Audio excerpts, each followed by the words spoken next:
Assalamualaikum warahmatullahi wabarakatuh. Halo adik-adik. Di sini kakak akan menyampaikan sebuah materi tentang hak dan kewajiban. Apa sih itu hak? Hak adalah segala sesuatu yang secara sah harus diterima oleh seseorang dengan memperhatikan hak orang lain. Hak warga negara menurut UUD 1945. Yang pertama, hak kesamaan kedudukan dalam hukum dan pemerintahan. Pasal 27 ayat 1. Yang kedua, hak mendapat pekerjaan dan penghidupan yang layak. Pasal 27 ayat 2. Yang ketiga, hak untuk berserikat dan berkumpul, mengeluarkan pendapat atau pikiran dengan lisan dan tulisan. Yang keempat, hak dijamin kemerdekaan tiap warga negara untuk memeluk agama dan beribadah sesuai agama dan kepercayaannya masing-masing. Pasal 29 ayat 2.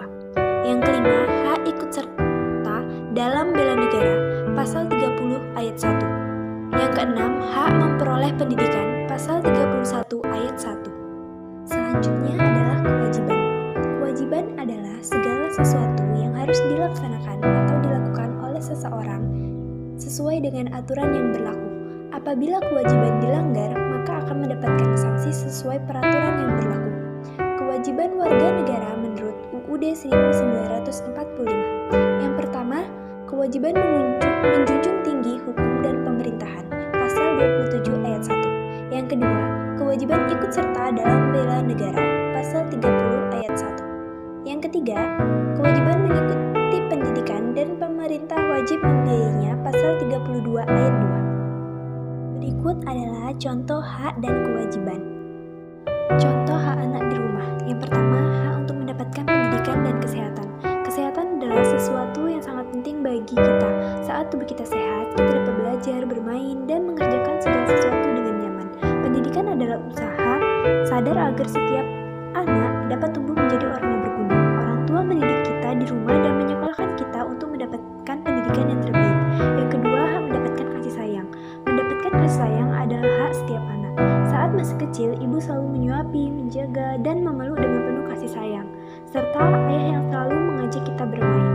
Yang ketiga, hak mendapatkan perlindungan. Anak juga berhak mendapatkan perlindungan berupa tempat tinggal yang sehat dan nyaman, baju yang layak, serta keamanan agar dapat tumbuh dengan baik. Orang tua berkewajiban memberikan perlindungan tersebut sesuai dengan kemampuannya. Yang keempat, hak untuk bermain. Tentu kita dapat merasakan betapa bahagianya saat bermain bersama teman-teman. Masa anak-anak adalah masa bermain yang akan dilewati oleh setiap orang. Maka bermain adalah hak setiap anak. Hak anak di sekolah dan di masyarakat. Di masyarakat, anak-anak merupakan bagian dari warga masyarakat. Oleh karena itu, anak juga memiliki hak dan kewajiban di lingkungan masyarakat. Anak berhak mengembangkan kemampuannya di masyarakat, baik dalam bentuk hobi atau kegemaran ataupun kemampuan bersosialisasi. Lingkungan masyarakat juga berkewajiban memberikan fasilitas yang memadai bagi anak-anak untuk mengembangkan potensi mereka. Di sekolah, yang pertama, hak mendapatkan pendidikan. Sekolah adalah tempat bagi setiap anak untuk belajar. Berbagai fasilitas yang telah disediakan oleh sekolah dapat digunakan untuk menunjang kelancaran belajar anak. Yang kedua, hak mendapatkan kasih sayang. Di sekolah, anak-anak berhak mendapatkan kasih sayang dari guru sebagai pendidik mereka. Dengan suasana yang penuh kasih sayang, proses belajar mengajar akan lebih menyenangkan dan anak dapat belajar dengan lebih maksimal. Yang ketiga, hak mendapatkan perlindungan. Di sekolah tidak boleh ada anak yang merasa terganggu atau terancam oleh anak lainnya. Sekolah berkewajiban menciptakan suasana yang aman dan menyenangkan agar setiap siswa dapat belajar dengan tenang. Selanjutnya, kewajiban anak di rumah dan di masyarakat. Kewajiban anak di rumah. Yang pertama, kewajiban belajar. Belajar sangat penting bagi anak agar dapat menjadi anak yang memiliki kemampuan dan pengetahuan sebagai bekal hidupnya kelak. Yang kedua, kewajiban membantu orang tua. Orang tua bekerja keras mencari nafkah, melindungi dan mendidik anak-anaknya agar kelak menjadi anak yang mandiri dan berguna. Oleh karena itu, setiap anak berkewajiban membantu orang tua di rumah sesuai dengan kemampuannya. Kewajiban anak di masyarakat. Selain memiliki hak, anak juga berkewajiban mematuhi peraturan yang berlaku di lingkungan masyarakat. Anak harus belajar tertib dan tidak mengganggu orang lain saat mereka bermain. Anak Siswa juga harus senantiasa menjaga kebersihan lingkungan sekitar agar suasana tempat tinggal mereka menjadi lebih nyaman. Adapun kewajiban anak di sekolah. Yang pertama, mematuhi tata tertib sekolah. Setiap sekolah memiliki tata tertib agar kegiatan belajar mengajar dapat berjalan dengan baik. Setiap warga sekolah, termasuk siswa, wajib mengikuti semua tata tertib yang dikeluarkan oleh sekolah. Yang kedua, menghormati dan mematuhi nasihat guru. Guru telah mendidik siswa dengan segala ilmu yang dimilikinya agar kelak menjadi orang yang memiliki pengetahuan dan keahlian. Oleh karena itu, siswa harus senantiasa menghormati dan mematuhi nasihat guru sebagai orang tua siswa di sekolah. Yang ketiga, menjaga kebersihan sekolah. Menjaga kebersihan sekolah adalah kewajiban setiap warga sekolah, termasuk siswa-siswanya.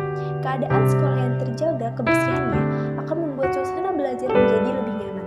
Kebiasaan baik menjaga kebersihan sekolah juga akan menumbuhkan kesadaran pada diri siswa untuk senantiasa menjaga kebersihan dimanapun mereka berada.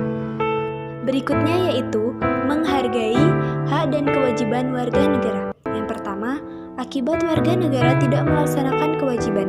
Setiap warga negara harus mengetahui dan melaksanakan kewajibannya. Apabila warga negara tidak melaksanakan kewajibannya, maka akan berakibat fatal.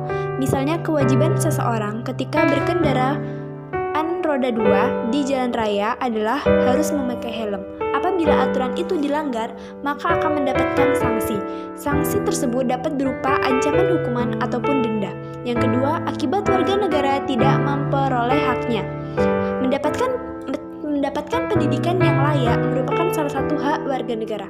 Apabila pemerintah tidak mampu memberikan pendidikan yang layak, maka sebagai warga negara berhak menuntut pemerintah. Caranya biasanya dengan unjuk rasa atau dengan cara lain. Dengan kata lain, kegiatan unjuk rasa merupakan salah satu bentuk menuntut hak. Menuntut hak dengan cara demonstrasi telah diatur undang-undang. Setiap warga negara dilindungi untuk menuntut haknya. Baiklah, sekian materi yang dapat kakak sampaikan. Semoga materi yang kakak sampaikan dapat bermanfaat untuk kita semua. Kakak akhiri dengan wassalamualaikum warahmatullahi wabarakatuh.